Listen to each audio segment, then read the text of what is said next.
অর্থনৈতিকভাবে স্বাবলম্বী হতে সাহায্য করি, তাহলে নিশ্চয়ই আমরা বাংলাদেশের অবস্থার পরিবর্তন একদিন করতে সক্ষম হব। আজকে আমরা এখানে একত্রিত হয়েছি শহীদ রাষ্ট্রপতি জিয়াউর রহমানের ৪৫তম শাহাদাত বার্ষিকী উপলক্ষে। এই শাহাদাত বার্ষিকী উপলক্ষে বিগত ৪৫ বছর ধরে আমরা সবসময় চেষ্টা করেছি, আমাদের দলীয় অবস্থান থেকে আমাদের নেতাকর্মীরা অনেকেই তাদের ব্যক্তি উদ্যোগে চেষ্টা করেছে এই দিনটিতে এলাকার দুস্থ অসহায় মানুষের পাশে দাঁড়ানোর জন্য। 72 ঘন্টা ময়েশ্চার লক সমৃদ্ধ লিলি বডি ওয়াশ, শিয়া বাটারের গুডনেস স্কিন রিপেয়ার করে রাখে সফট ও গ্লোয়িং।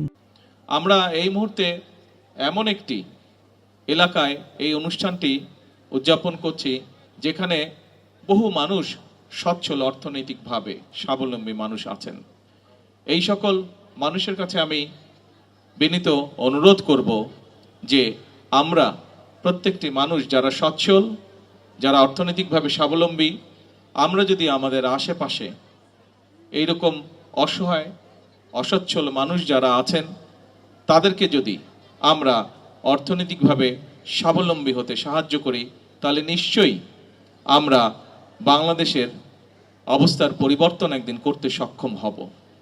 আজকে শহীদ জিয়ার ৪৫তম শাহাদাত বার্ষিকীতে একজন রাজনৈতিক কর্মী হিসাবে সমগ্র বাংলাদেশের সকল অর্থনৈতিকভাবে স্বাবলম্বী এবং সচ্ছল মানুষের কাছে আমার বিনীত আহ্বান থাকবে, আসুন, কোনো রাজনৈতিক বিষয় নেই, এটি হচ্ছে একটি মানবিক বিষয় এবং সেই মানবিক বিষয়টিকে সামনে রেখে আমাদেরকে যে আল্লাহ তাআলা আমাদের যে সকল মানুষকে অর্থনৈতিকভাবে স্বাবলম্বী করেছেন, আমরা আমাদের সেই স্বাবলম্বিতার থেকে কিছুটা অংশ দিয়ে আমরা যতটুকু পারি, যে কয়জনকে পারি, অসহায় দুস্থ মানুষকে নিজের পায়ে দাঁড়াতে সাহায্য করি।